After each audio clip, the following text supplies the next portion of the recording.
সুপ্রভাত। আবার চলে এলাম সকলের সামনে আমাদের রান্নাঘরে।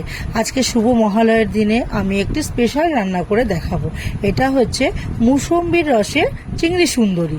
এটি তৈরি করতে লাগবে চিংড়ি মাছ, মৌসুমি লেবু রস, বাদাম, নারকেল, সর্ষের তেল, পেঁয়াজটা পেস্ট করে রেখেছি, আদা রসুন কাঁচা লঙ্কা পেস্ট, সর্ষের গুঁড়ো, টক দই, টমেটোটা বেটে রেখেছি, নুন, হলুদ, চিনি, কাশ্মীরি লঙ্কার গুঁড়ো, শুকনো লঙ্কার গুঁড়ো, ঘি আর গরম মশলার গুঁড়ো, আর ফোড়ন দেওয়ার জন্য গোটা শুকনো লঙ্কা আর গোটা সাদা জিরে।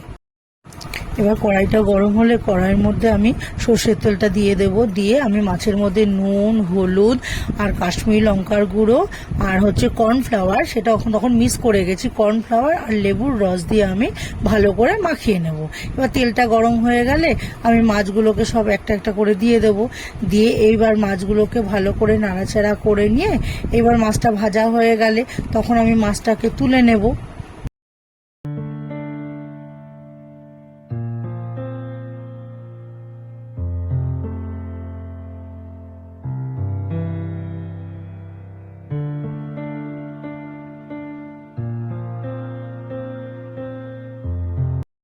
এবার ওই মাছ ভাজার তেলের মধ্যে আর একটু তেল ঢেলে দেবো, আর একটু তেল ঢেলে দিয়ে এবার গোটা শুকনো লঙ্কা আর গোটা সাদা জিরেটা ফোড়ন দিয়ে দেবো।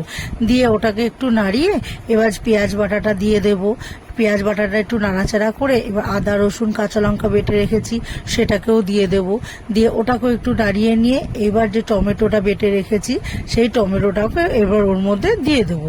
এবার দিয়ে নাড়াচাড়া করে এইবার একটু ওর মধ্যে নুন দেব, মানে পরিমাণ মতো একটু নুন দেব আর একটু হলুদ দেব।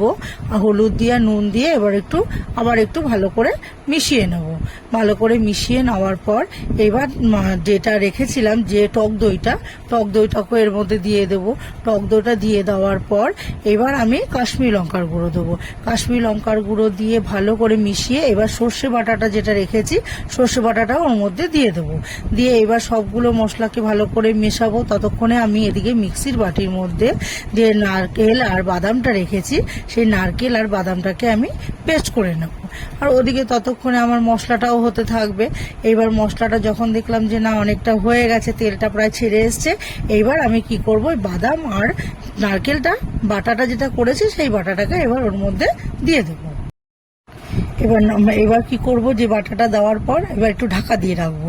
এবার ঢাকাটা কিছুক্ষণ পর খুলে নিয়ে একটু মশলাটাকে আবার ভালো করে একটু নাড়াচাড়া করে নিয়ে এইবার যে মানে একটু কাঁচা তেল দেবো, কাঁচা সর্ষের তেল দেওয়ার পর এইবার কি করব, যে মাছটাকে আমি ভেজে রেখেছিলাম সেই মাছগুলোকে আমি ওই মশলাটার মধ্যে এবার আমি দিয়ে দেব। এইবার মাছটাকে ভালো করে মশলার সাথে আমি ভালো করে মিশিয়ে নেব। মিশিয়ে নেওয়ার পর আমি যে লেবুর রসটা করে রেখেছি মৌসুমি লেবুর, সেই রসটাকে আমি এবার পুরোটাকে ওর মধ্যে ঢেলে দিলাম। তাহলে এবার মাছের সাথে মশলাটাও পেস্ট মানে ভালো করে মেশানো হয়ে গেল। লেবুর রসটা এবার ভালো করে মিশিয়ে নেব। নেওয়ার পর তখন কি করব, একটু স্বাদ মতো চিনি দেবো। যেহেতু লেবুর রসটা দিয়েছি একটু স্বাদ মতো চিনি দেবো। চিনিটা দেওয়ার পর তারপরে একটু গরম মশলার গুঁড়ো দেবো। গরম মশলার গুঁড়োটা দিয়ে নিয়ে একটু ঘি দেবো। একটু ঘি দেওয়ার পর তখন তাহলেই তৈরি হয়ে যাবে আমার মানে মুসম্বির রসে চিংড়ি সুন্দরী। রান্নাটি যদি ভালো লেগে থাকে তাহলে লাইক করবেন, শেয়ার করবেন, কমেন্ট করে জানাবেন আর অবশ্যই সাবস্ক্রাইব করবেন। ধন্যবাদ।